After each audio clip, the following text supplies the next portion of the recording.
All right, so welcome everyone to our education policy brown bag, ExpandED, our graduate student special edition. Every year we like to have some advanced graduate students present some of their awesome work going on here at Texas Tech. And I'm very excited to introduce two graduate students that I have had the pleasure of working with for quite some time, Teresa Lansford and Angela Crevar. Teresa Lansford is a PhD student in our Educational Leadership Policy program at Texas Tech. Her research interests lie primarily in the use of makerspaces to enhance instruction and the impact of school libraries on learning. Teresa Lansford is a national board certified teacher with an MILS from the University of Oklahoma and was a finalist for the 2019 Oklahoma Teacher of the Year. She's presented at local, state, national conferences on inquiry learning, makerspaces using data to drive instruction, and a lot of what she'll talk about today, computer science and other types of career and technical education course taking. Angela Crevar, who just recently defended her dissertation, so Dr. Crevar, I should say, has over 30 years of educational experience in both the public and private sectors in and around the Southeast United States. She holds a BS in early childhood education from the University of Georgia, a master's in reading from University of West Georgia, and as of May, a PhD from Texas Tech University in educational leadership policy. Angela is a writing fellow at Kennesaw State University and serves as a principal of a hybrid school while pursuing her PhD. Angela her research interests include career and technical education in community college and workforce pathways. Also, some of the things you're going to hear about today. So without further ado, it gives me great pleasure to turn it over to Angela to begin the presentation. And then just a brief note on presentation style for tonight. Since we have two presentations, we're going to have start with Angela, then do a bit of Q&A, and then we'll move on to Teresa. So turn it over to you, Angela. Okay, you have disabled participant screen sharing. I can fix that. There we go. Okay.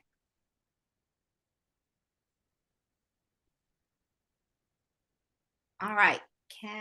Let's see. All right, can everybody see my screen there? Looks good. All right, wonderful. All right, I am presenting on CTE Math, Building Bridges to Post-Secondary and Career Success through Texas House Bill 5. This was part of a broader study.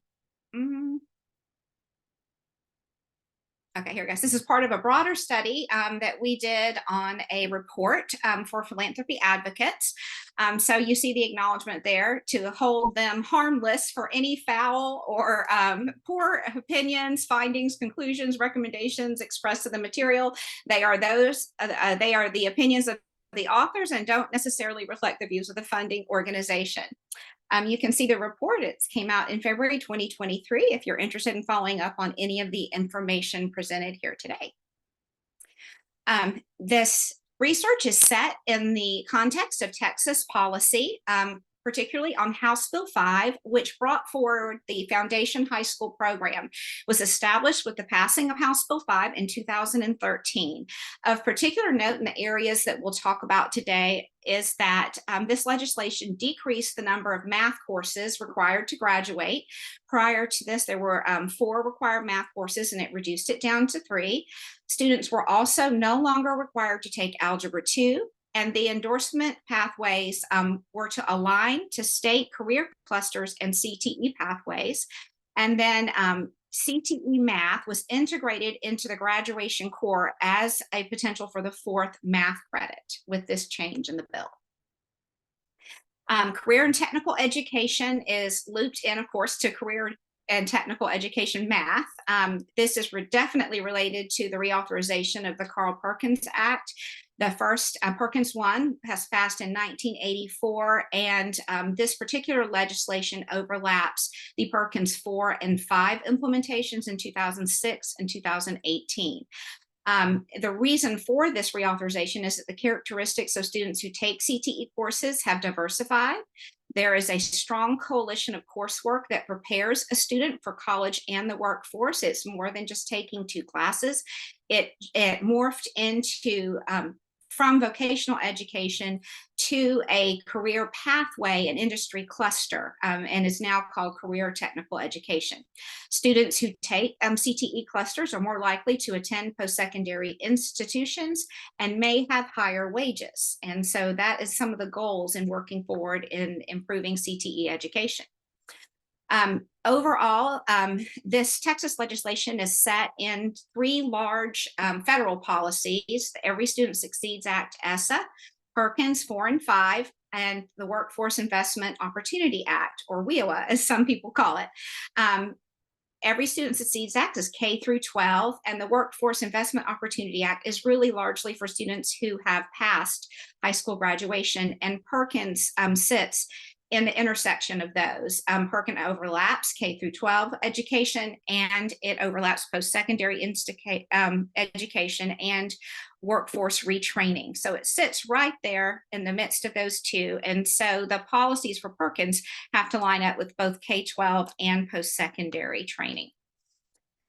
Looking further into the background context, we realize that in Texas, 51% of high school graduates do not attend college the year following graduation. And so House Bill 5 and the Foundation High School program really has to deal with the 51% who do not attend college, as well as the 49% who do go to college. So you're trying to meet the needs of many different populations. CTE coursework provides real-life application, purpose, and rigor. At least it should. That's the goal. And then Perkins 5, which was passed with the first graduating cohort that we're looking at in these studies. Perkins 5 emphasized a connection between CTE and STEM to create a skilled workforce, especially for students from low socioeconomic status and for minority students and for special populations. And so you want to take a special look at how the CTE policies are impacting these populations. And again, varying math rigor levels may track post-secondary interest, particularly as it relates to House Bill 5 and some of the changes in the curriculum requirements for the endorsements. Taking a look at House Bill 5 and the Foundation High School program, the Foundation High School program begins with a foundation of 22 credits, 3 social studies, 3 science, 3 math, and 4 English. The rest are electives, PE, fine arts, and languages other than English, 2 units of that. And then students select an endorsement. Each endorsement is 4 credits, and that gives you a total of 26 credits. And the endorsements that students select are arts and humanities, multidisciplinary, STEM, public service, and business and industry. Within each of the endorsements, students would complete their 4th math, their 4th science, and 2 electives, which can be tied to CTE. And you can see in green the areas that are related to CTE, and that would include multidisciplinary, business and industry, public service, and then students in STEM can choose CTE. They don't have, there is a CTE pathway aligned to them, and then arts and humanities would not have CTE coursework. And then looking further over to the right, where you see distinguished level of achievement and the triangular shaped Lego stacks, those are more of your college indicators or signals that show college readiness for those who intend to go on to post-secondary education. On the bottom right of the stacking Legos in the burgundy-ish color, you see a certificate, and that is earned through CTE, and that is a state or national post-secondary or state or nationally recognized certificate in career technical education in a demand field. In this study in particular, I wanted to take a look at career technical education math. These math courses fulfill a core requirement for graduation and can count as the 4th math. If they are an advanced math, they can count for both the 3rd and 4th math if students want to take 2 CTE maths. The CTE maths in this screen are broken up into the 4 endorsements. You can see quite a number of CTE maths under the STEM endorsement. That is the largest cluster with 7 different math pathways. And then looking at business and industry, that's the next highest amount, everything from accounting to statistics and business decision making. There are 4 classes there. Public service only has 1 CTE math, which is mathematics for medical professionals. So you can see arts and humanities has none. And then students earning the multidisciplinary endorsement can choose from any of the CTE maths if they choose that to be their 4th math. The research questions in the study were: which students take CTE math courses? How does House Bill 5 implementation impact secondary math course taking outcomes?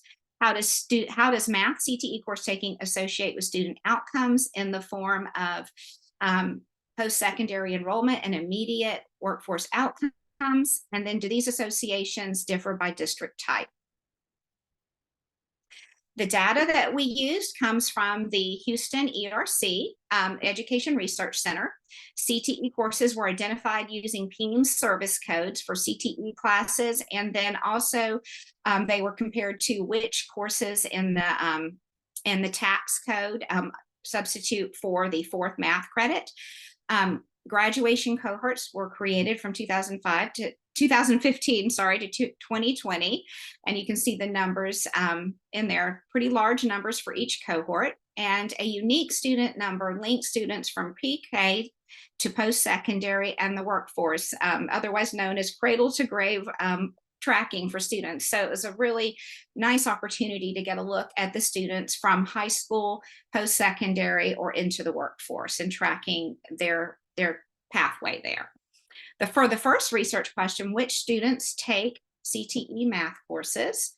So taking a look at here, you can track the number of students. You see in 2013, 2% of students took what will be qualified as a CTE math. It increased up to 2017, and then you had a stark increase all the way to 2020. It's important to remember that in the state of Texas, each district has freedom to offer the courses that they choose to offer that most align with the workforce and the community need in that area.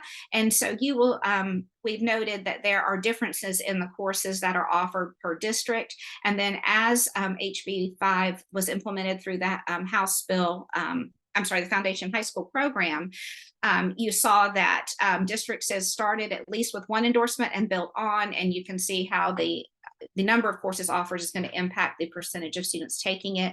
It tripled over the course of the implementation of House Bill 5. And then taking a look at student demographics, male students were more likely to, almost 60% more likely to take a CTE math. White students also, again, more likely to take a CTE math. Asian and students almost as likely. African American students did not take quite as many as your white students. Latinx, and then taking a look all the way down, you can see very low margins in immigrant populations here. Special education placement, one of our lower numbers as well. And then taking a look at limited English proficiency, you see that again, not tracking quite as well. And then economically disadvantaged students, a big jump there. And you'll see a neat return later on in our results for those students. Gifted students took about the same number as non-gifted students, and students with a 504 placement actually a little bit higher in CTE math. So that gives you kind of a broad range of who is taking CTE math and the fluctuations between the populations. Then taking a look at percentage of students by TEA district type. The district types are urbanicities, range from the most densely populated, which would be your urban and suburban districts, to your least populated, which would be rural. You can see that the more urban, it appears to be a slightly less, and it increases as students are in more rural districts. And you saw the largest percentage was independent town, a little bit over 10%, rural students almost 10% taking a CTE math course. And when we took a look at this, I wanted to specify this. When we looked at CTE math, that was their terminal math course, which meant that was the highest math course they took. It was their 4th math and was the highest in rigor level. Research question 2, how does HB 5 implementation impact secondary math course taking outcomes? And taking a look here, you can see we were talking about the terminal course. So these are grouped into rigor levels, and you can see ABIB over the course of the graduation years. It's remained pretty steady at about 11%, one small spike up to 12% at the graduating class of 2018. And then next in popularity was pre-calculus. Again, more than a third of the population, their terminal math course was pre-calculus. And then taking a look at college prep math and career technical education math, you have that is the green and the yellow. And you can see jumps in that. And these jumps come from Algebra 2 and some of the pre-calculus placement. The lines here kind of help you see it better. The line and the vertical black line in the middle indicates when House Bill 5 was passed. So you can see what the numbers look like before the passage of the legislation, and then you can see what the numbers look like once the three graduating classes on the right that received 4 years of the foundation high school program had the opportunity to complete. You'll notice a decrease in pre-calculus course taking. It was 36% prior to the full offering of House Bill 5 and jumped to 31%. You see a slight decrease in Algebra 2 from 26% down to 21%. And you see that students who didn't even take Algebra 2 as their terminal math decreased from 10% down to 5%. So it's kind of a positive change there. And then here you notice the increase in college preparatory math from 13% to 22%. And then in CTE math, 3% to 10%. For research question 3, how does math CTE course taking associate with student outcomes? Taking a look at the at our equation that we used a linear probability model with multiple fixed effects. You have Y as the outcome of interest to a 4-year enrollment.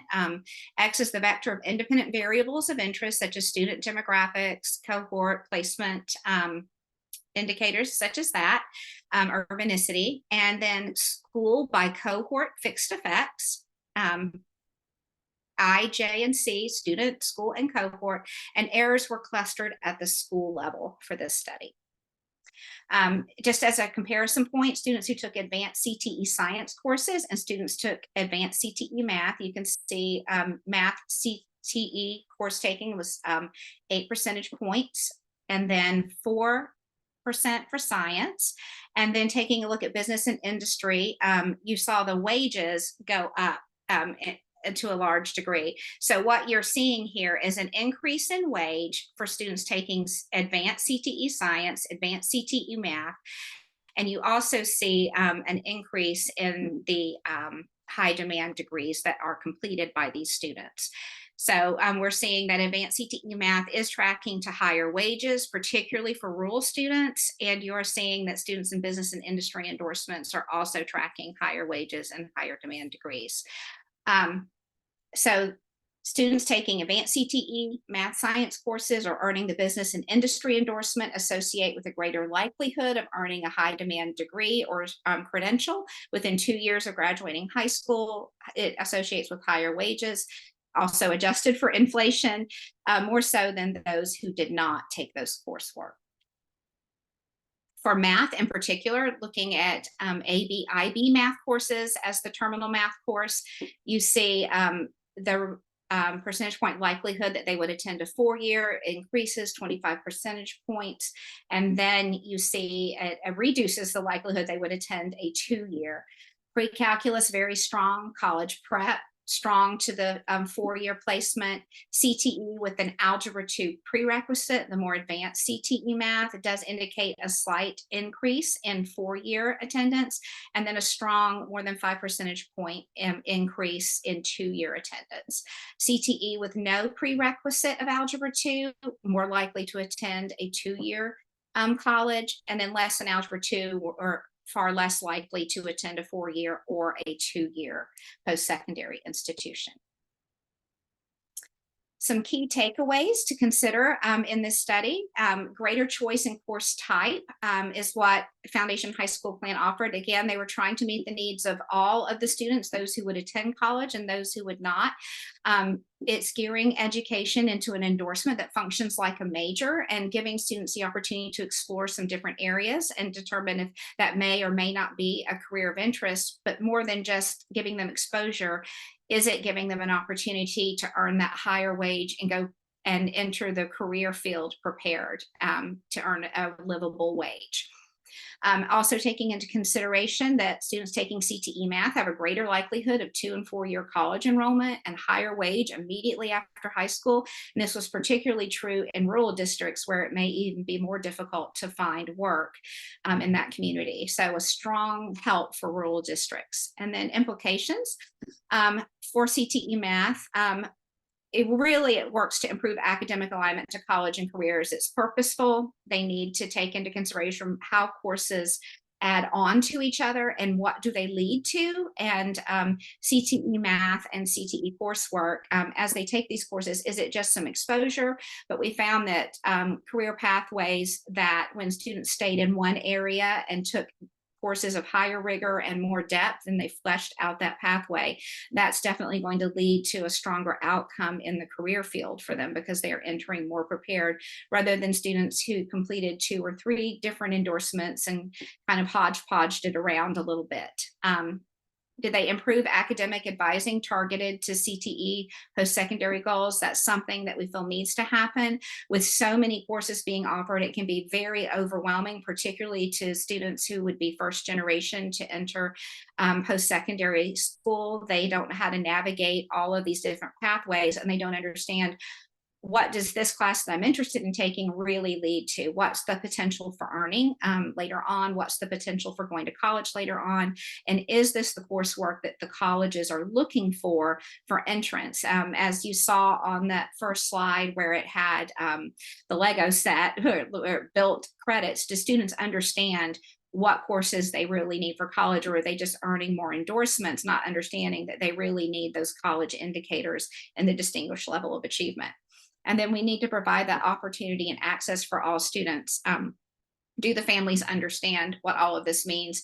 Are these options making it home to be discussed? And are students being tracked in areas that may not be helpful to them? And that's one of the things that needs to be further explored in the study. So if you have any questions, I think we're going to take those at this time. And thank y'all for listening. Yes, so we have about 8 minutes for questions for Angela about her research. Oh, I have one in the chat. Yeah, I see one. Yes, what a CTE math course is a math course that's aligned to a career technical education field or pathway of study. So for example, if you're in the business and industry endorsement pathway, you might take business statistics, you may take accounting 1, accounting 2, but those CTE math courses also count as a graduation requirement and can replace your 4th math. Does that help answer your question? Yes, it is not the typical Algebra 1, Algebra 2. They are courses that are very much geared to career technical education.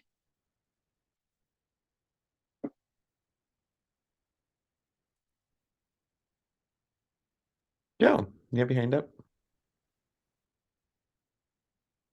Great job, Angela. As you know, this is my 2nd time seeing this, and I enjoyed it even more this time. I have a number of questions, but I'll rapid fire real fast if that's okay. Okay. So my first question is, do you, now I work, as you know, I worked with this data a lot, and I never really figured this out. But do you have any idea why the graduation cohorts get so much larger over those first few years?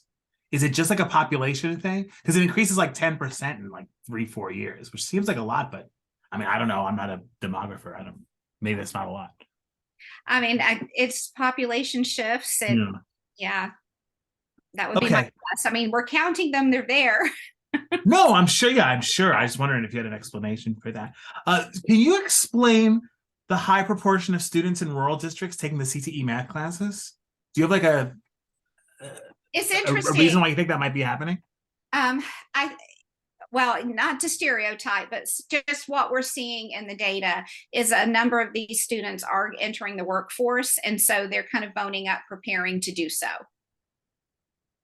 And in the rural districts, they are being very intentional about aligning these courses to the local workforce. And like whatever the specific needs of the local workforce. Yes. That actually makes a lot of sense that there's alignment with the local industry, actually. That's interesting. And my last question is, why was there the choice to cluster the errors at the school level? Okay, so because each of the schools may offer different coursework at different places. Like it is district wide, but they're in a school with their peers, especially in rural districts. You may have smaller schools that are very different from the school down the road. And even though they may be in the same district, they may not have the same impacts, the same policies, the same quality of instruction, the same offering of coursework that's as easy to get. And so that's why the decision was made to kind of cluster at that error. So you're thinking of it more like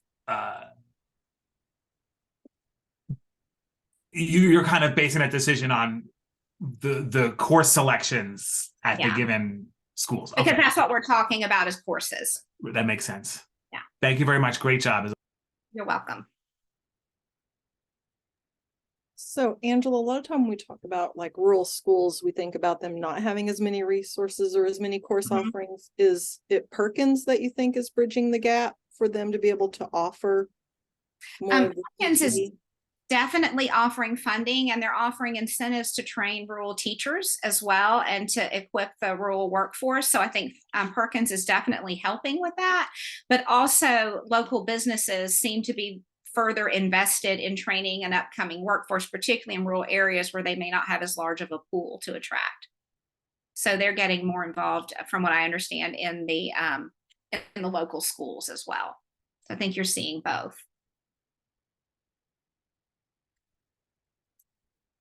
Yes. Yes, thank you. Wonderful presentation, Angela. I'm wondering, I do not know much about the Texas context, but I know here in California, for example, we have this Joe Bowler at Stanford, this whole idea of the mathematics curriculum, etc. And I'm wondering if this also, it's kind of, the CTE courses are part of a trend in rethinking how to teach mathematics as a whole. Mm-hmm. And that is interesting because it's, there are only a few states. I think I found, trying to remember, 7 states that actually offer CTE courses that fulfill graduation requirements. There was a movement a while back called CTE in Math, and that was where they just put some of the CTE application concepts into math classes instead of it actually being a full math class. And so that's an interesting context. Definitely you see an increase in application, hands-on, there's a reason for it. So for some students, it makes that connection into the why are we doing this and piques their interest. And some of these CTE math courses are hard courses. You have robotics, you have some engineering level mathematics that are in there, and some of them require Algebra 2 as a prereq. So it's not necessarily an easier math, but it's a math that has purpose and a specific reason for usage. And then Levi asked a question in the chat. Do you get the sense that there is a legitimate pathway to consuming CTE math and progressing to readiness for a 4-year degree in STEM? I think there is, but you need to have some really strong guidance, because you can definitely take a lower level math that is not going to prepare you for, I mean, you could definitely head to 2-year, you could go to a non-competitive 4-year, but if you're really wanting to be in that STEM pathway, you can use the CTE math, the robotics, and some of those other courseworks.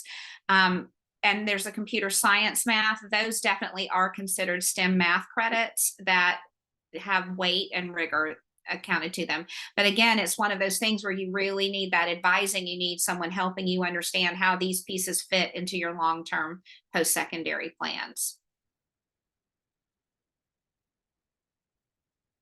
And Corinne asked, do you know if there is an alignment for the CTE math and TSI?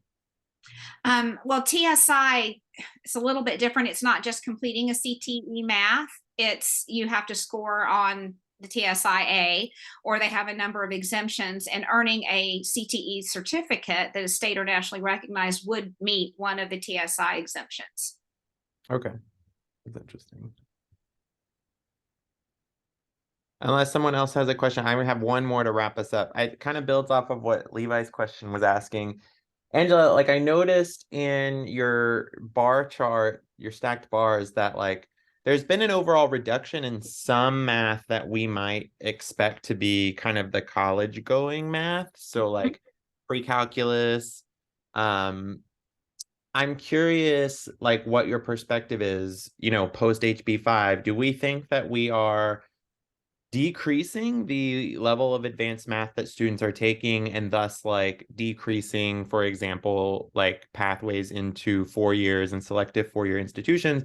Or do you think that the increase in uptake of the CTE math is happening for like a different population and thus we actually are increasing some of the rigor of math? Like, do you think that it's going one direction? Okay, so when you look at the bottom one, which kids who didn't even take Algebra 2 as their terminal math, I think a lot of that shift is coming from those kids. They're now taking a CTE math. And then I do see a downward shift in pre-calculus, but when you looked at what math courses were offered for that fourth math, you had pre-calculus or ABIB. So pre-calc, I think, was the lesser of the two evils if you struggled with math and you needed to take another math class. So I think some of the drop came from some of that. But when you're, I'd say a portion of these CTE classes do have high rigor and a portion do not. And I think there needs to be a good deal of oversight, because I think you could, in error, track kids the wrong way who are just like, hey, this course sounds cool, which I have teenage kids. Yeah, they're going to take the one that sounds more interesting, and they need to understand what impact does that have on your post-secondary plans, on your career plans. So I think some of the shift is increasing rigor for some populations, but I think for students that are not accustomed to navigating the education system, perhaps in Texas, that it could inadvertently track students the wrong way if they're not well informed. Wonderful. Well, thank you again, Angela, for that really interesting presentation. I'm going to just move us to Teresa's portion of the presentation. But Angela, there's a question in the chat. If you want to respond to it in the chat, that would be great. I will do that. Let's turn it over to Teresa. All right, so switching gears a bit and states, we're going to actually head up to district Chicago Public Schools. I had the opportunity last summer to be part of a fellowship through the Learning Partnership, where we looked at a graduation requirement that had been implemented at Chicago Public Schools. So let me go ahead and share my screen. All right. Okay, hopefully you guys are seeing what you're supposed to see. I haven't done this with two screens before, but let me know in the chat if you're not seeing anything. In the meantime, I'm going to talk away. So this was part of the work I did, Enter CS, which was enhancing neurodiversity through engagement in required computer sciences there in Chicago. And so to start by giving you guys some background, this was all based in Computer Science for All. Now, Chicago was kind of ahead of the game. It started as a national initiative in 2016, but that was under President Obama and Arne Duncan, who had Chicago roots. So I think maybe there were some ties to that, because Chicago had had a movement for quite some time trying to encourage and spread computer science for more of their students, especially ones that had been marginalized in the past. The goal, increasing diversity, both gender and race, was the main focus in a lot of the studies at that time. We're getting to a point now, as I'm going to point out in this presentation, where we're looking more at neurodiversity. So students that were assigned individualized education plans, IEPs, to support their learning due to a classification. But the idea behind Computer Science for All wasn't just that we were all going to become programmers, but that there was computational thinking involved, people thinking in as far as a logic model and testing, iterating, because you're going to see that kind of thinking required in lots of fields, not just computer programming. Another problem is that we were confusing computer science and word processing or creating presentations, and we know those just aren't the same things. So to make sure students are ready for the workforce, it was important to consider the distinct skills they would need. It came down to state level interpretations and even city level interpretations as far as what computer science for all looks like. There were grants at both the state and local levels for districts to decide how they would like to push this policy forward, or states, things like certifications, teacher training, adding more course options, clubs. Could be a variety of things to really get students engaged. Comes down to college and career readiness, increasing representation in the workforce. In 2021, I believe, the U.S. Bureau of Labor Statistics predicted an 11% increase in technology and computing work by 2029. Salaries average about $50,000 more per year than comparative fields when you enter computer science. It's something that they have computer science boot camps, so students can jump straight from school to the workforce in theory and be quite successful. And so there's definite gaps that continue even to this day under this computer science for all push. And then there's a couple of different things, that obviously the AI race that we're all becoming more and more aware of. And also there's just computer science integrated into more labor markets, florists, people that design spaces or cut hair. I mean, there's a level of computer science that are happening in markets we weren't used to in the past. So it's important that students are equipped for whatever they do beyond high school and whatever, and also are aware of the kind of choices they can make. So we start thinking about, when is computer science truly for all? And the research shows that computer science as a field was previously dominated by white and Asian males. So not a lot of diversity, not a lot of representation, not a lot of voices that were different and could look at problems differently. Students with disabilities are an overlooked minority in computer science. And I'm going to skip down one more. The strengths associated with neurodiversity is becoming a growing field. So people who look at problems differently, people who approach problems or see their world a little differently, are of value in a lot of STEM fields. And so there's been a big push and look at how do we make STEM, computer science, more neurodiverse. The challenge, though, in the research is it's difficult to pinpoint in the labor market, especially when you have something like Chicago Public Schools. As Angela mentioned, if you have somewhere like Texas where you can see students as students and in their careers, you can track if they were on an IEP, but adults are generally reluctant to share if they had an IEP, if they were a student in a special education program. And so it can make it difficult to track and determine. So Chicago Public Schools, as I've kind of mentioned before, their push with computer science for all was to create a graduation requirement starting in 2016, which made 2020 the first graduating class. Challenging, right? Because there's going to be COVID and shutdowns. And so ultimately there were waivers involved. So it wasn't a 100% beautiful start to this program, but that was their goal.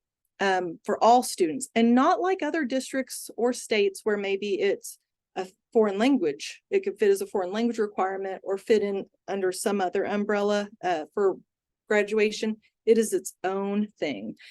These students have to take a computer science course, and to support that, to go from very few schools that had it to all of the schools needing it for all of the students, they leaned heavily on a curriculum called Exploring Computer Science, ECS, and not as much like AP Computer Science or what we were worried about, things like word processing or something like that. This makes sure that students are doing online and offline coding and computational thinking. So when we look at the research questions that were kind of for my piece, because the entire fellowship, the fellows had a chance to look at the requirement from a variety of angles. I looked at pre and post graduation requirement. When are students enrolling in computer science, specifically ones with disabilities on IEPs, and what kind of patterns are we seeing and trends there? to ensure that computer science truly is for all. And then what has been the impact of the graduation requirement on students with disabilities by IEP category, because lumping all of those students into one group doesn't actually help us celebrate or understand neurodiversity and see which groups are getting opportunities that others might not. So the data that was used in this study, we had a lot that was more the two cohorts were under the graduation requirement, but they had years all the way back to 2011, all the way to 2021. The difficulty there being 2020 had the COVID ending, and then the beginning of the next school year, 2021, had some virtual times too. So trying to support teachers and students through that, it made it tricky. The data was student by cohort and include the students' demographic information, their course taking information, and some transcript information. The IEP subgroups were generally based on IDEA, as with most district data. How they classified sometimes varied from year to year. So anything that maybe either overlapped or was new got put into those IDEA groups. And groups with too small a sample size were dropped for analysis, and we'll see what those groups were before. There was just too small a sample and way too much variation to really understand and make an accurate claim about any of them. So overall, for the district across those years, every cohort, the demographics were very similar to the overall. From year to year, it changed very little. About half male, 5% Asian, 34% African American, 48% Latinx. When we look, it's 80% free and reduced lunch. That's one that did have variation from year to year. It tended to go down a little over time. And so we also had information on if students were English learners or if they were classified as homeless at any point. When you look at the IEP students, as I mentioned before, there were some that just weren't represented in this data set to make much of a determination. This is out of all students with IEPs, not the whole population. And so we see that 62% had a learning disability, 14% an intellectual disability, 9% had autism. And then we had some groups that just very low numbers, visual impairment, traumatic brain injury, orthopedic impairments, those things. Those were the kind of groups when you see those means of 0 that ended up not being robust enough for analysis. Key outcomes all involved enrollment. Looking at things like total courses, pre and post graduation requirement, courses in addition. So are we engaging students and encourage them to take more computer science? Obviously, this was an interesting study because you're going to see big outcomes. Right now it's required, so of course more people are taking computer science. And so one of the things I liked looking at was, in addition, are we hooking kids, especially with this curriculum that they've pretty heavily invested in? Some of the predictors were, of course, the IEP classification and covariates with student race, gender, free and reduced lunch, EL, and homeless status. So, model everyone's been waiting for. We're looking at different course structures, total courses, did you enroll, those sorts of things. Our why for this is just the enrollment outcome that was being studied. We had the IEP classification, binary variable for the graduation requirement, an interaction term for graduation requirement and IEP, the controls, as I mentioned before, and then student and cohort fixed effects. Not as much district, obviously it's at the district level, or school, because it was that district level initiation. Before we get too much into the results of this particular analysis, obviously, as I mentioned before, the first piece of that was heavily descriptive, getting to understand the students, where they were, and what kind of courses they were taking. So let's start with that piece a little. This is a chart or a graph that took some of the data I had, and the Learning Partnership created this. So credit to them for this visual. But they wanted to see what was happening with that jump of students. The students that were deaf and hearing impaired were kind of borderline for if they should be included, because there was a lot of variability for a very small subgroup.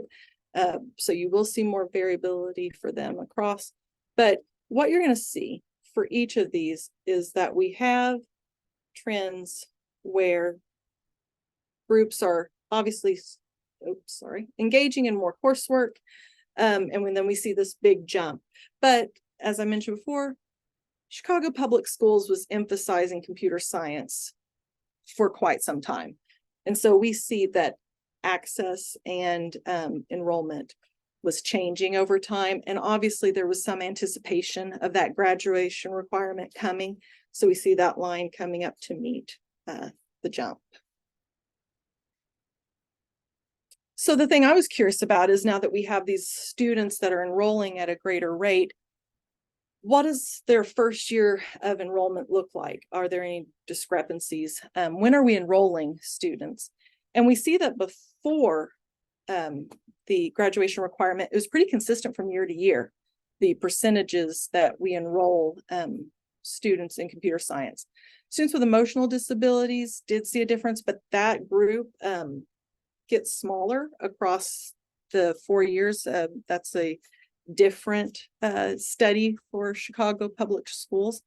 But we see in the post data that students with a learning disability make up a larger piece of those 9th grade students that are enrolling, or students with intellectual disabilities end up with a larger piece, or students with autism later. Why does that matter? Well, if we want students to be engaged, if we want students to maybe take more computer science, see more options that they could have post-secondary, waiting until their senior year doesn't give as much opportunity. And so are we giving all students kind of an equitable opportunity to engage in computer science? And there's some differences definitely when we see the graduation requirement. It's tricky because now everybody needs to take it, and resources are finite. But as with this entire thing, the Chicago Public Schools had a lot to celebrate, that they were able to make this happen in a short amount of time and get all this curriculum off the ground and teachers trained. But it's always important to look for opportunities. And this is one of them. Because a fancy graph to state the obvious, 9th grade being your comparison group, you're just more likely to take more computer science coursework if you get to take that first course early.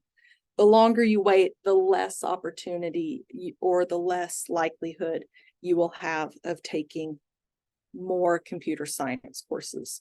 So fancy way to state the obvious, but to back up that last group, when you're thinking about this, who is getting the chance? Who knows if they'll want to either go to college or enter a boot camp and focus on computer science? Probably the ones that had more opportunities. Interesting difference though, post for 12th grade, there was a difference in likelihood, a little bit of a change there, but overall, things we would expect.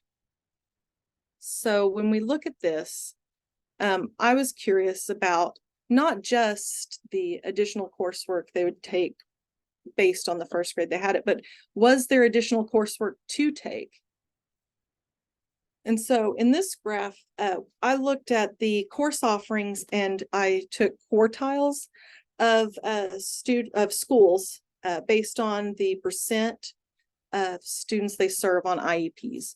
And so the bottom quartile, they would serve the fewest students on IEPs. And we see those schools have trended upward over time and now are offering like 3.5 courses a year on average. The middle 25 to 75% that have the IEP enrollment are trending up toward that 3 as well. But the schools that serve the students with the most IEPs, leveling off or slowly increasing, but they've leveled off for a bit at 1 and now are up to about 1.5, which doesn't give you a lot of opportunities. Now, as I mentioned before, finite resources, students on IEPs we have to think about how we spend our money. But if the district's looking at a way to invest these schools are something to take a look at. And not only that, they had me redo this graph because there are 2 schools that are occupational schools that serve only students that are on IEPs. However, when I took them out of this group, that bottom line lowered even closer to 1. So those schools are doing their part, offering more coursework. So something to consider and seek solutions on. I think this is something to think about. So based on that analysis, once again, some of these things are just like stating obvious, right? That computer science course enrollment across all subgroups improved as a result of the requirement. If it's a requirement, of course, they're going to have more students taking it. However, when we look at subgroups, that's where we get a chance to say, are there some that aren't keeping pace with their peers? And what can we do? In Chicago Public Schools, they have special computer science courses that are called cluster classes, and they target added resources, added assistance for students with autism or an intellectual disability. And we see that it appears to be making a positive impact because they're keeping pace with all other subgroups. However, students with emotional disabilities are not. And so that might be a group that they want to consider adding supports to in the future. And then when we look at total enrollment, yep, we see a lot centered around that 1 because obviously there's a requirement. And then we have those confidence intervals of seeing some groups, could potentially take more. But once again, deaf and hearing impaired students, we see a broad range because there's a lot of variation in that smaller group. But students with an emotional disability lagging here behind their peers, we see more waivers or students not completing to the point where they are getting their requirement. So what we have is our takeaways then for Chicago Public Schools, and the things that I was happy to have the opportunity to share with district leadership is that they are promoting increased neurodiversity in computer science. However, enrollment timing is not quite equitable across all subgroups. So I think that's something maybe counselors and principals can think about. Are they providing the same sort of access across, and what could they do for some of those groups that appear to need earlier supports?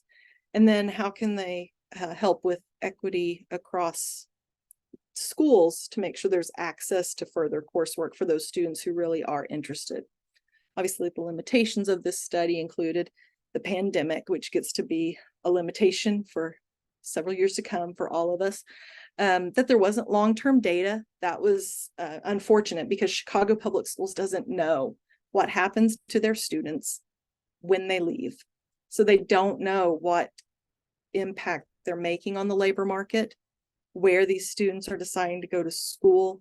And that would be very fascinating to know. Because that's our long-term goal, and that's the long-term goal of the computer science for all policy in general. And then a limitation is that it was a little bit rushed. So capacity building, making sure all the teachers are trained. Training was very optional for a lot of teachers, even though the graduation requirement and having coursework wasn't. And so I think that there may be some differences too, as we see differences in training quality and not just number of classes, but quality of classes. And that is me. Great. Thank you so much, Teresa. All right, so we have about 7 minutes for questions about Teresa's presentation.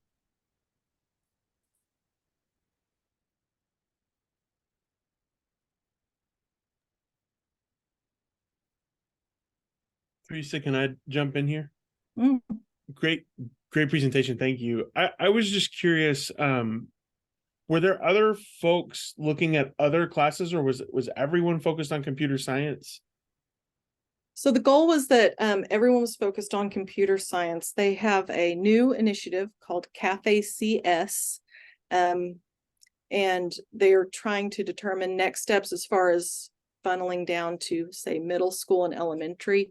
And so this was informing that. They used a CAPE framework that looked at different levels of capacity, engagement, performance. And so all of the fellows, they wanted representation across all of that. Some looked at outcomes as far as scores, and some looked at the teacher training. So it was very much a focus of getting as complete a picture in as short amount of time as we could for that district. But all the outcomes were limited to what they had, right? You didn't have anything you could chase post graduation or. No. In fact, they had kind of a two-tiered system.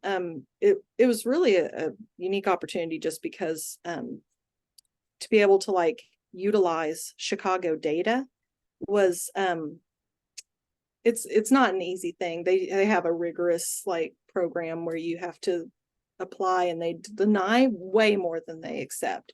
And so just having what we had, they do a cleaning process. They wanted the learning partnership to do a cleaning process, and then it made it to us. So yeah, we had what we had, I guess. I'm happy to about this keep a little Go ahead. bit. Like, could you, so like one of our other ExpandED brown bag speakers, Paul Bruno, earlier in the semester talked about differences in like the type of computer science students are taking. I mean, do you have a sense of how much variation there was in the different types of computer science that students were taking to fulfill the requirement, or if that even was a thing, or is it was just like one course? And then also, like, did you get a chance to look at, like, you looked at additional course taking? Did you have a chance to look at like the types of computer science courses that were being taken and whether or not that was like kind of in line with what we would want as far as like, more advanced course taking in computer science? Definitely. So one of the things you see, of course, is that ECS, the basic computer course, saw a big bump.